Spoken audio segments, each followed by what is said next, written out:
জনাব আমির হামজা এমপি উনি আজকে আদালতে এসেছিলেন আগাম জামিন প্রার্থনা করে। আপনারা জানেন যে সিরাজগঞ্জের একটি আদালত একটি ওয়ারেন্ট জারি করেছিল। বর্তমান সরকারের একজন মাননীয় মন্ত্রী ওনার ব্যাপারে একটা মন্তব্য করেছেন এবং তার পক্ষে সিরাজগঞ্জ বারের একজন আইনজীবী একটি মামলা করেছেন পেনাল কোডের 3টি সেকশন দিয়ে। তো তার প্রেক্ষিতেই আজকে আগাম জামিন নেওয়ার জন্য আমরা এসেছিলাম। আদালত শুনানি করেছেন, করে আমাদেরকে আগাম জামিন দিয়েছেন 8 সপ্তাহ অথবা till conclusion of the trial, অথবা মামলা শেষ হওয়া পর্যন্ত, এবং একটি রুলও জারি করেছেন। আর এই সময়ের পরে তিনি পরবর্তীতে উপযুক্ত সময়ে সিরাজগঞ্জের আদালতে গিয়ে উনি আত্মসমর্পণ করবেন। তো এই আদেশটি আজকে পেয়েছেন এবং আমরা প্রত্যাশা করব যে এই আদেশটি আমরা আজকে একটি আইনজীবী সার্টিফিকেট দিয়ে দিচ্ছি ওনাকে। উনি আজকেও সংসদে অংশগ্রহণ করবেন, গতকালকেও সংসদে অংশগ্রহণ করেছেন। তো এই আদেশের মাধ্যমে আপাতত ওনার বিরুদ্ধে যে অ্যারেস্ট ওয়ারেন্ট জারি হয়েছিল তার কার্যকারিতা থাকলো না। ফলশ্রুতিতে পরবর্তীতে আদালতের আদেশ কমিউনিকেট হয়ে যাওয়ার পরে সংশ্লিষ্ট আদালত সিরাজগঞ্জে আমরা কবে যাব, কিভাবে যাব, এটা পরবর্তীতে আপনাদেরকে উপযুক্ত সময়ে জানানো হবে। মামলার ঘটনা হয়েছে বলেছেন ওনারা শরীয়তপুরে, মামলাটা দায়ের করেছেন সিরাজগঞ্জে।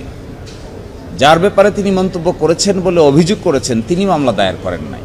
মামলা দায়ের করেছেন তার ওয়ে সিরাজগঞ্জের আদালতের একজন বিজ্ঞ আইনজীবী, তার নাম মিস্টার হুমায়ুন কবির। তো এটি আসলে মানহানির মামলা এভাবে করা যায় না, নিয়ম নাই। বাংলাদেশের আইনেও এটা প্রচলিত না। ভারতীয় উপমহাদেশের আইনে মানহানির মামলা তাকেই করতে হয় যার মানহানি হয়েছে তার। একজনের মানহানির জন্য আরেকজন মামলা করা যায় না, এটি ভুল, এটা আইনের ভুল প্রয়োগ হয়েছে। নিশ্চয়ই আজকে যে আদেশ হয়েছে আমরা সাবমিশন রেখেছি, হাইকোর্টের সিদ্ধান্ত দিয়েছি, ভারতীয় উপমহাদেশের সিদ্ধান্ত দিয়েছি, এগুলো আদালতের কাছে জানাও আছে। আমার মনে হয় আদেশের ভিতরে এগুলো রিফ্লেক্টেড হবে যে তিনি কিভাবে এই আদেশটা দিচ্ছেন। মন্তব্য করেছেন ধর্মবিদ্বেষী বলেছেন।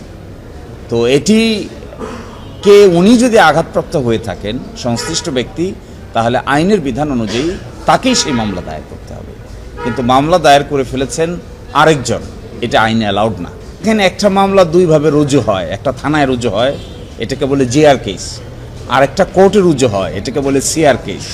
যেটা থানায় রুজু হয় এটা চার্জশিট দিয়ে শেষ হয়, আর যেটা কোর্টের রুজু হয় এখানে তো চার্জশিট করার কিছু নাই, সেখানে চার্জ ফ্রেমিং হয়।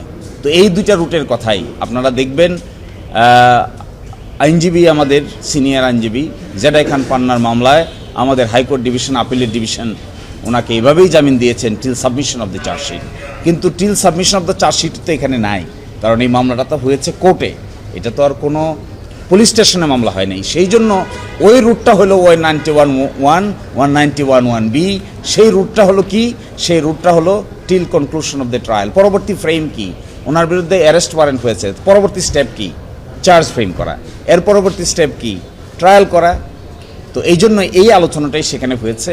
এটা খুব টেকনিক্যাল আইনি আলোচনা। অর্ডারটা হলো ওনাকে আগাম জামিন দিয়েছেন 8 weeks or till conclusion of trial.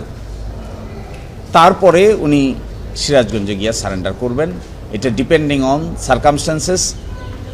Trial কবে শুরু হয়, কখন শুরু হয় তা তো আনসার্টেন, আমরা তো জানি না। এই জন্য বাকিটার জন্য আমাদেরকে অপেক্ষা করতে হবে। অর এটা আমাদেরকে দেখতে হবে। হাইকোর্টের রুল পেন্ডিং থাকবে। ইন এনি সার্কামস্ট্যান্সেসে we can come to the high কোর্টের মন্তব্য। আমি আরেক মন্তব্যটা আমার মুখ দিয়ে বলাটা তো কঠিন। কোর্ট এটা আমি বলতে শুনেছি যে আমাদেরকে রেকর্ডের ভিতরে থাকা ভালো।